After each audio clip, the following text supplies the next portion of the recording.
Hello and thank you for watching the news channel. My name is Peter Veksleman from coachingbypeter.com. Brian Haskins has been a full-time investor for 8 years, closing several hundred deals. He uses systems and outsourcing to work less and make more money. Brian has recently started sharing his systems and outsourcing secrets, and now his students all over the country are now working less in their business and making more money.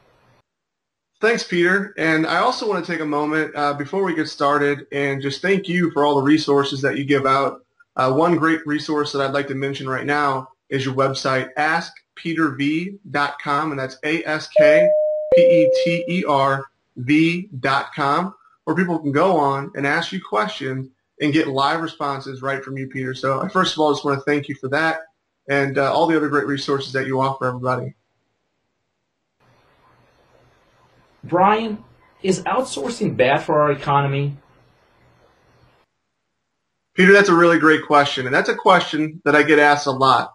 People always want to know, is outsourcing bad for our economy? And there's a couple of ways that you can look at this. The first way that I look at it is that, yes, if everybody started to move all their business overseas, it would be detrimental to our economy here in the United States, and that's part of the reason that we've seen a lot of decline and things like that so far. And the upside to working with virtual assistants and having them do some business for you, even if it is overseas or right here in the United States, the upside that I've seen to outsourcing is that typically whenever you outsource certain jobs, it increases your productivity and you make more money. And a lot of times you wouldn't make that money if you weren't outsourcing those particular jobs. So typically in my business, in my real estate investing business, after about the first 6 months of outsourcing, I was able to actually triple my income. And what I did with that money was basically spend the majority of the money right here in the United States. So I look at it as if you're making more money by outsourcing, you're going to be spending more money here in the United States, which is going to kind of help strengthen our economy. A lot of this is money that I would have never made if I wasn't already outsourcing. Now, the other side of the coin is I do try to keep as much of my outsourcing here in the United States as possible. We're going to talk about this, I'm sure, here in a little bit, but virtual assistants here in the United States can work for you for just a few dollars an hour as well. So typically, when it comes to outsourcing, I try to offer as many jobs here in the United States as possible. And then for some of the jobs that I ship over to some of the different countries that we'll talk about in a few minutes, I'm sure, those jobs might be $50 to $100 an hour, or I'm sorry, $50 to $100 a month worth of outsourcing. So I don't feel that that's really a large amount of money that's going to be going overseas. It's not like I'm operating a large business or anything like that. So I'm able to, take a little bit of that money and send it over to maybe the Philippines or another country like that where I can hire a virtual assistant.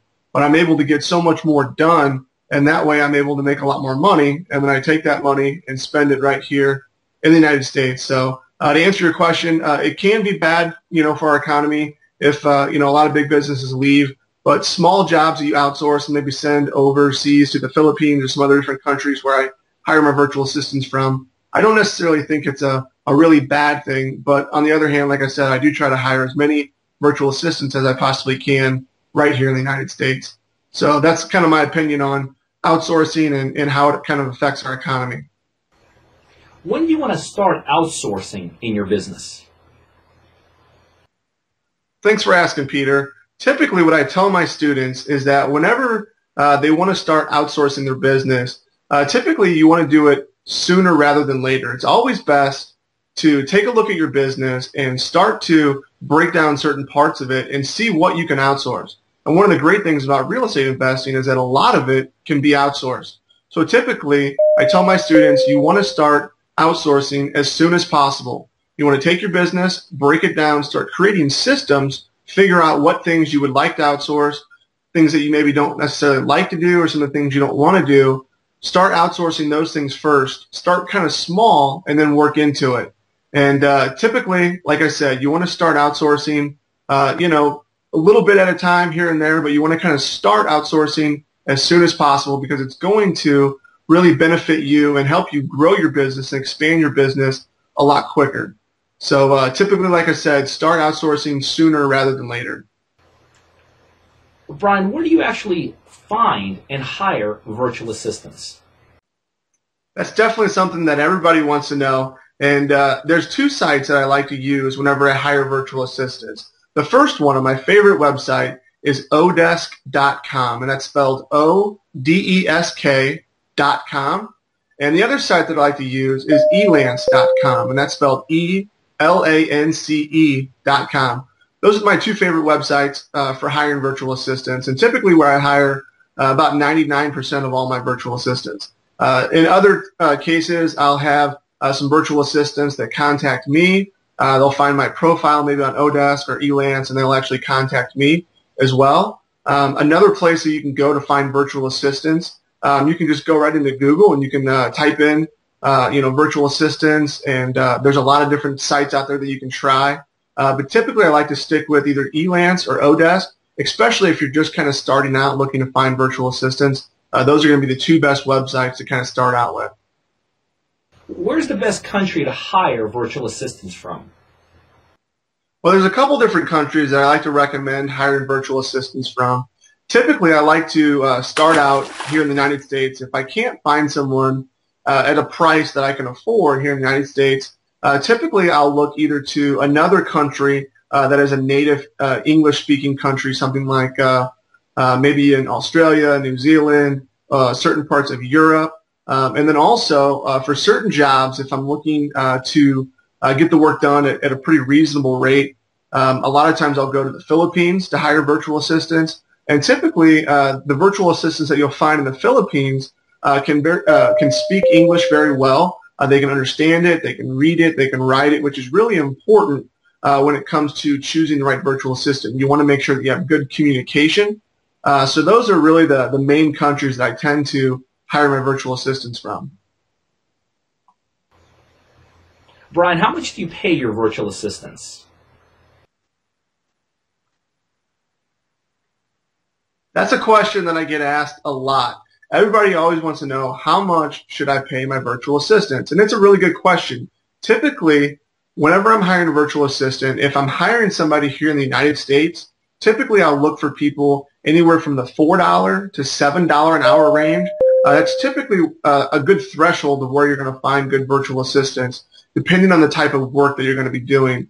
If it's a lot of specialized work, sometimes it's going to be much more than that. But for general jobs like data entry, answering calls, and a lot of the day-to-day type stuff that you'll hire virtual assistants for, that's a good price range that you can look at for virtual assistants here in the United States. Now, if you want to hire a virtual assistant in the Philippines, typically you can get a good virtual assistant from anywhere from $2 to $4 an hour. Now, you're going to be able to find a lot of virtual assistants that'll bid under that, but one thing to kind of keep an eye out for is that a lot of those virtual assistants, they can still do the job and do a good job with it, but they're going to take a lot more time from you and a lot more training to kind of get them able to do the job. So in the long run, you're better off kind of hiring people, I say, from like the $2 to $4 an hour range if you're going to be hiring people from the Philippines.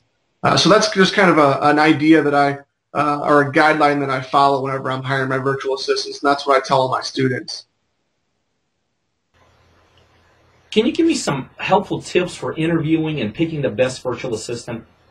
Well, the best tip that I can give you for choosing the right virtual assistant is that you want to make sure that you do a really good job in the interview process. Typically what I like to do is I like to give the top maybe 3 or 4 virtual assistants that I choose. I'll kind of narrow it down to maybe 3 or 4 people, and then I'll give them a specific job for them to do, kind of like a little sample job or a test job that's going to be kind of related to the work that I'm going to be giving them. And whoever does the best job on that sample work, that's typically who I hire. And that way it gives you a little bit of a chance to kind of see how they work, how they interact with you, how they communicate, and kind of what their skills are. Typically, you're going to want to find, you're going to choose the person that maybe does the best job, maybe with the least direction. There's a lot of little factors that you're going to be able to kind of look at and see how they work whenever you give them a sample job like that. So that's typically going to be the best way that you can choose the right virtual assistant for the job. Is you want to make sure that you do a really good job in the interview process and make sure that, that they do a sample piece of work for you. Brian, what's the first thing in your business that you should really outsource?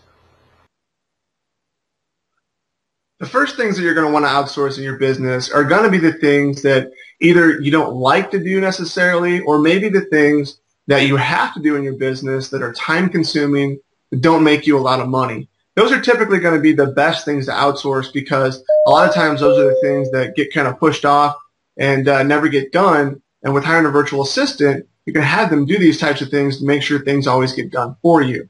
So typically I recommend that you start out, like I said, with either things that take a lot of time on your part, that maybe don't make you a lot of money, or maybe some things that you just don't necessarily like to do, and things that you put off a lot in your business. Those are the things that I recommend most of my students start with. Now, another thing that you can look at too are things that you want to make sure that are constant in your business. Let's say things like your marketing, follow up, things like that. Those are great things also to start outsourcing your business, to make sure that they get done. Make sure that you don't forget to do something, and that you always have leads coming in and things like that. So that's what I would recommend whenever you're first starting your outsourcing. What are the best ways to manage your virtual assistant and keep track of their work? Well, a couple of tools that I can recommend that you use whenever you're going to be managing your virtual assistant is Basecamp.com is a really great one that you can use. It's like a online collaboration tool. Another one that's similar is CentralDesktop.com. These are great tools that you can use to kind of manage your virtual assistant. You can keep everything all in one place. You can create to-do lists for them. That way they can log in. You can watch them work. They can check off the work as they get it done. You can upload all your files, keep all your communication with your virtual assistants all in one place, which is really important. Another great thing that you can take a look at is if you use either Odesk or Elance when hiring virtual assistants, they also have a lot of built-in tools that are similar to these websites that they're no cost, which are a really great option as well. But if you're looking for something that you can use for multiple virtual assistants to kind of keep all your projects in one place, you can either check out Basecamp.com or CentralDesktop.com. Those are the tools that I use to manage my virtual assistant. Hey, Brian, that was absolutely awesome. I enjoyed you sharing this invaluable information with everyone. I know I got tons of value out of it, and I know the listeners will also. Where can someone get more information about your products? Peter, I first of all just want to thank you again for having me on today and allowing me to share this great information with your group. And if anybody wants to find out more information about virtual assistants and how I have my business structured and how I use virtual assistants in my real estate investing business, they can go to my website, which is wholesaletoriches.com. That's the word wholesale, the word to, T-O, and then the word riches, R-I-C-H-E-S.com, wholesaletoriches.com. And on there you can download a free report which shows you how I use virtual assistants in my business, how I've got my business structured, and what the virtual assistants do for me. So thanks again, Peter. I appreciate it, and I enjoyed sharing all this great information. Hi, this is Peter. After successfully completing over 1,200 real estate deals in the last 15 plus years, one of my biggest passions in life now is to work with individuals just like yourself and help you achieve both the financial successes and the lifestyle successes that this real estate investing industry affords us. Simply click on the link below and you'll be taken to a web page where you'll learn more about how I could personally mentor you and help you become wildly successful in the real estate investing industry.